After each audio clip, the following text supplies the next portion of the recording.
I think people nag their partners a lot, okay, and I see that happening more so in long-term relationships. पहला पहला जब honeymoon phase खत्म हो जाता है तो वही चीजें जो आपको अच्छी लगती थी वही आपको इरिटेट करने लगती है या you become naggy and people start telling their partner, ये मत खाओ, ये मत करो, ऐसे मत सो, why do you do these things and do it this way or do it my way or we should do this, and that I think causes a lot of friction in a lot of relationships because these were things that always existed. I'm not talking about things that the partner must have picked up on the way or whatever. I'm talking about things that were always intact which you never questioned before and then you just start nagging it like my grandma. I'm not a nagging. Yuck. Is your partner a nagging? You are not particularly a naggy person, but I am. Are you? I nag you. I think it's correct to say that you nag my driving. You're driving, yeah. Oh my God, you're a dangerous driver. But I nagged your driving before or I nagged it That's after? because I think you have issues with control. Viraf, please, I will get videos of your friends talking about your driving. No. So there are people who can sit in the car with me and critique my driving and still be human beings. But you go banshee and you become like a terrorist while you are supposed to be a navigator. How to navigate that? You become like a patient or who needs resuscitation when I'm driving. How do I change it? How does your partner? Because ये मैं instinctively कर रही हूँ, मेरे को करना नहीं है. Gandhi ji said, be the change you want to see. Huh? I'm a very good driver. How do I? Wow. Good morning, sun. Sun has just come out. Too harsh. Please give me the answer to this question. If I was nagging you, what would you want me to do?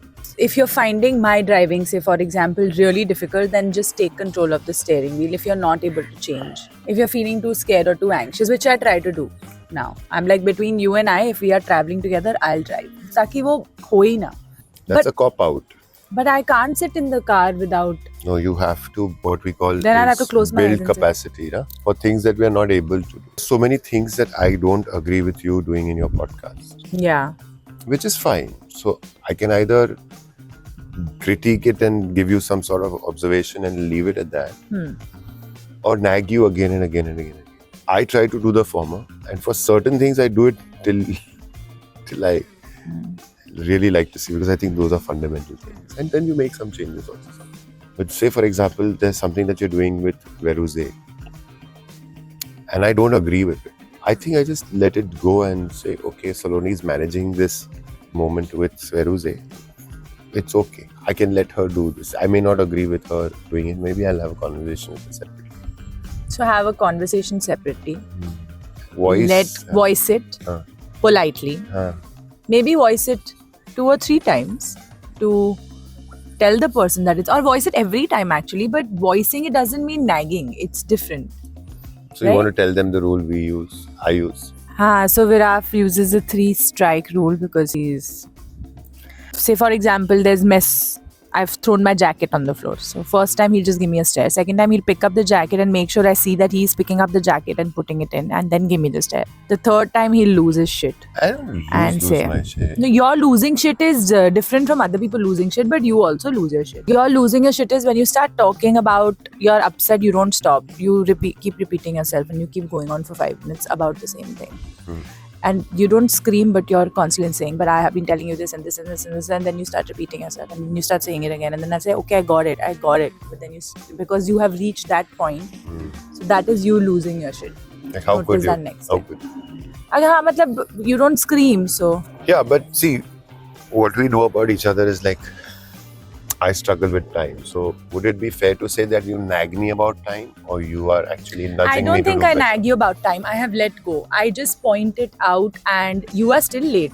Certain things that we can't be late to, I put my foot down and I get really upset about it, and certain things that also are like, I'm waiting for you for an hour, and but I don't nag you every single time. Now I just wait. I get ready and I wait for you. I have let go of that. Like your family the other day when you were getting late for the event came to me and said, you're getting late, why aren't you talking? I said, I'm not going to say anything because I have said it for 5 years and it spoils my relation with you, because we are just, then I'm getting upset and angry and whatever. So I don't nag you about your time at all anymore. My only point is, okay, if it's a very important meeting, you have to go on time. If we have decided that 9:30, 10 we are going to come back because we have to sleep and watch the sunrise, then we have to leave at 6:30. Then you can't leave at 8. So what is this word for this balance that you're striking? That I will let go of certain things and then I will not let go. What do you think you're doing? You have to decide your negotiables and non-negotiables. You have to set certain things that are not okay. Like for example, if your partner is extremely messy and you have to stay in the same room with them and Which they are is not like changing. my story of my life. I'm not that messy anymore. I've changed. So that brings us to what I let go about you. You struggle with space. I struggle with time. I see the room messy sometimes. I see the room messy. Okay, whenever I see the room messy, I make a choice. Should I voice it? Should I not? How often do I voice it, in your opinion, these days? Very less. You voice it when I think you're like, when it's too messy. No. I voice it when I feel you could have kept it cleaner. Or you had the time, You or you had were the at time. home, or you were doing So something. for example, if you're shooting at home and the room is messy, it's obvious that you are focusing on the shoot. But if you're having a chill day and the room is messy, I think that is the time When you'll voice it. I think it's also about choosing when not to let go. Other perspective, if your partner is nagging you, I think you also need to sit down and instead of just blaming the partner for being a nag, sometimes you need to sit down and really reflect that why is this person doing this? There must be something fundamentally amiss that I'm doing. Otherwise, nobody really likes to nag. It's not the nicest feeling. Either it's the nag, what they're genuinely nagging you about, or there is a deep-seated issue connected to Correct. it. So is there a frustration which is coming out in this form? is that nag Also notice, are they nagging you about the same thing which is not changing, or is it a nag which is different every time? I think if it's different every time, it's probably another issue which is coming out in the form of aise Yeah. karo, aise karo, aise karo. But don't let the nag become a disdain. Don't let it become a roll over the eyes. No, people just stop talking to each other. Like couples start ignoring each other. I have seen a lot of couples who behave extremely differently when their partner is not around. I don't behave extremely differently when you're not around. I'm this one. Moral of the story is let go, but choose also when to let go and not to let go. I think that's going to be a subjective personal choice, because when you choose not to let go, maybe your partner's growth is there.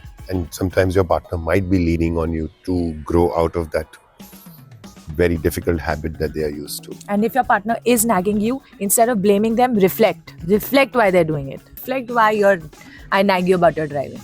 Reflect why. Because it's not improving at all. Zero effort in improving your driving since the time I know you.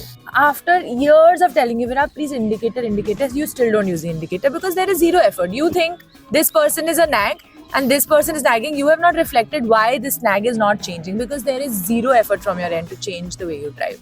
Now, this was a very good example of a nag. So now I shall reflect and you all can get on with your lives.